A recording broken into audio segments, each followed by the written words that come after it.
Bonjour à toi, cher spectateur. Tommaso d'Abel Ferrara. Pour être honnête, en fait, j'ai découvert ce film lorsque j'ai zioté la filmo de Willem Dafoe suite à la sortie de The Lighthouse et que je me suis rendu compte qu'au Festival de Cannes, il avait donc été présent par le biais de The Lighthouse, mais également par le biais du nouveau long métrage du cinéaste américain Abel Ferrara. Cinéaste américain que j'ai un peu arrêté de suivre suite à son documentaire extrêmement étrange qui n'avait pas vraiment de sens en fait, et j'ai jamais réellement compris la logique de ce parcours où en gros il se mettait en scène en train de devenir musicien.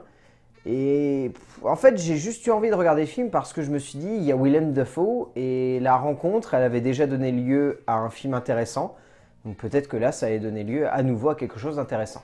Le résumé pour faire simple, Tommaso est un scénariste qui manque cruellement d'imagination et qui cherche surtout l'inspiration autour de sa femme Nikki.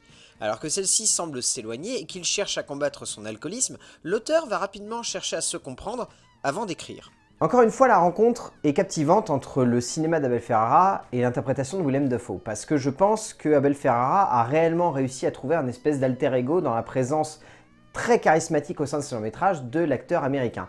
Néanmoins, il est indéniable que Tommaso est un film qui ne va pas forcément vous sembler très attrayant ou en tout cas très captivant. C'est une œuvre que je trouve extrêmement maladroite, très bancale, pas toujours réussie, voire même carrément par moments complètement à côté de la plaque, mais pour autant ce n'est pas une œuvre devant laquelle je me suis senti complètement rejeté, comme c'est un peu le cas dernièrement avec le cinéma d'Abel Ferrara. C'est un film que je trouve assez juste, assez intense, qui a une vraie proposition de cinéma en toile de fond, même si celle-ci ne sait pas réellement dans quelle direction elle veut aller, ou en tout cas dans quelle direction elle veut pleinement s'accomplir en termes d'audiovisuel. C'est un film qui est vraiment intense, qui se vit, mais c'est également une œuvre devant laquelle on peut rester très facilement perplexe, tant on sent que Abel Ferrara ne sait même pas lui-même dans quelle direction il veut l'emmener pleinement.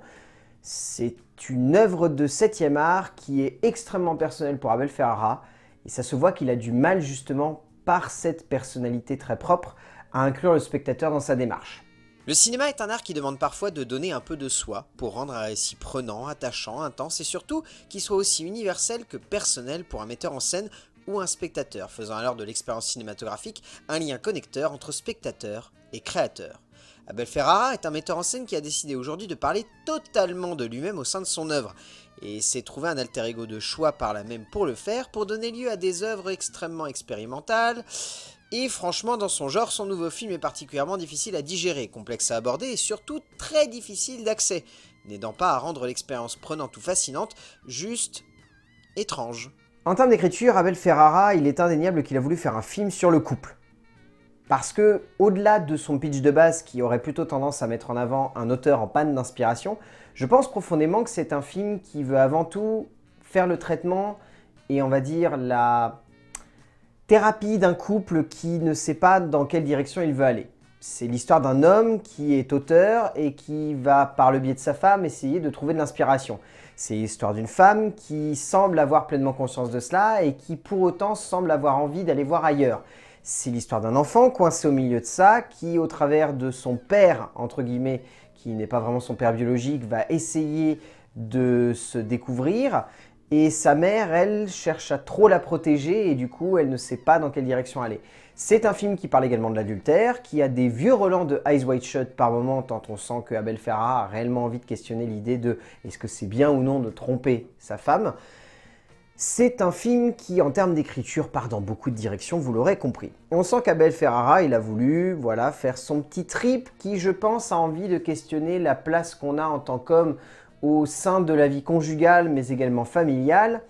Et par moments, c'est très intéressant, et par d'autres moments, honnêtement, on passe complètement à côté de la plaque. C'est-à-dire qu'il y a des instants où les thématiques sont vraiment très justement maîtrisées.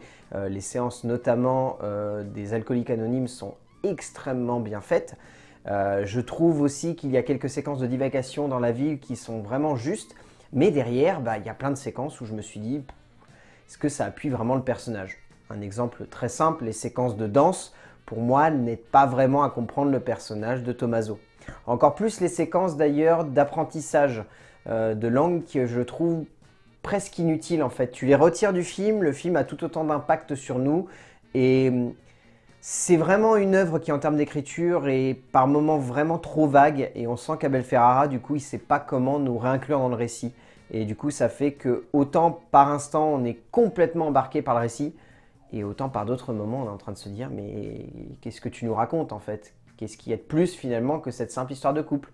Peut-être vaguement un questionnement sur le métier d'auteur et de créateur, mais même ça reste très vague.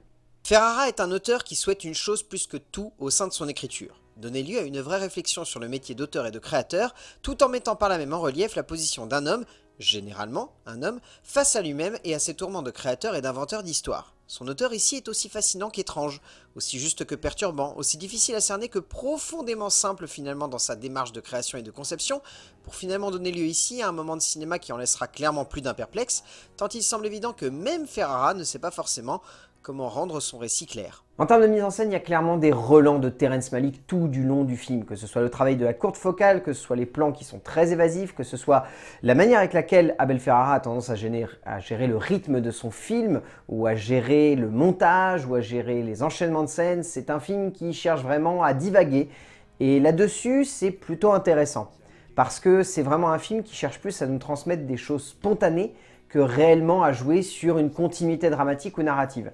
Et là-dessus, je ne peux que saluer la tentative d'Abel Ferrara de vouloir créer quelque chose de très différent là-dessus. Néanmoins, je ne trouve pas que ça soit toujours très juste et honnêtement, il y a pas mal de plans où j'étais en train de me dire c'est très amateur, dans le sens où on a des plans qui sont complètement saturés, il y a d'autres plans qui sont complètement surex et qui n'ont pas de logique par rapport au récit. Il y a d'autres plans qui se perdent, où littéralement la caméra, par moment, elle est justement dosée et bien cadrée et tout. Et à d'autres moments, la caméra part complètement en cacahuète, va filmer autre chose et d'un seul coup, elle va revenir sur l'action et on se dit, ok, ça va peut-être mériter une coupe de montage, ça. C'est très vague en fait dans ce que Abel Ferrara a voulu faire parce que du coup, par moments, c'est une œuvre qui est visuellement maîtrisée et par d'autres, on a envie de se dire, mais fallait prendre un peu plus de temps en fait pour placer tes plans. C'est particulièrement expérimental, encore plus que son documentaire sur sa carrière de chanteur et de musicien. Et franchement ici, cela passe déjà un peu mieux. Cela étant aidé par la narration très immersive et contemplative que nous offre le metteur en scène américain avec l'aide d'une caméra très volage. Difficile de toujours réussir à cerner le pourquoi du comment son tout fonctionne pour autant, ou ne fonctionne pas d'ailleurs, mais une chose est sûre, Ferrara sait comment jouer avec l'émotion du spectateur et si celle-ci n'est pas toujours justement amenée au cœur même de son cadre, elle a tout de même toujours un sens, au bout du compte, dans l'esprit du spectateur qui choisit de la comprendre. En termes de casting, c'est difficile de trouver des interprétations secondaires qui sont vraiment marquantes. Bon, Anna Ferrara, qui joue la petite fille, est trop petite pour être jugée en tant qu'actrice, elle s'en sort pas trop mal, et pour une enfant dans si bas âge, elle est plutôt photogénique et ça arrive plutôt bien à gérer justement son jeune âge. Je trouve que Christina Chiriac est pas trop mal dans le rôle de Nikki. Par moments vraiment dans le surjeu complet, mais ça je pense que c'est Abel Ferrara qui n'a aucune objectivité. Et c'est souvent le cas d'ailleurs avec la plupart de ces actrices, surtout quand elles sont jeunes. Je vous invite d'ailleurs à regarder sa filmo, rien que pour ça, c'est quand même assez croustillant de voir à quel point dès que l'actrice elle est plutôt jolie et qu'elle est jeune, Abel Ferrara perd toute objectivité et il les fait jouer comme des brels. Mais dans l'ensemble, je trouve que le film se vaut surtout en fait parce que il a un acteur qui, comme je le disais, joue à merveille son alter ego. Et c'est surtout un acteur extrêmement talentueux de base. Willem Dafoe est égal à lui-même, tout simplement hypnotisant. Transporté par cette idée de devenir l'alter ego du cinéaste américain, pour un moment de cinéma tout simplement captivant, presque uniquement par sa présence. Au bout du compte, Tommaso, comment dire, c'est un film que je trouve bizarre, pas très juste, proche de l'amateurisme par moments, mais que je trouve être tellement atypique, tellement démesuré dans sa catégorie, tellement hors norme que finalement je peux pas le détester.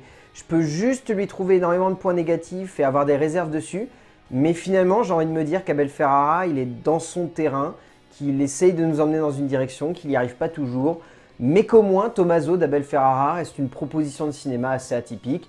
C'est distribué dans très peu de salles, mais en même temps je vois pas comment ça aurait pu avoir une plus grosse distribution. Si vous avez l'occasion de le regarder, essayez pourquoi pas, avec de grosses réserves.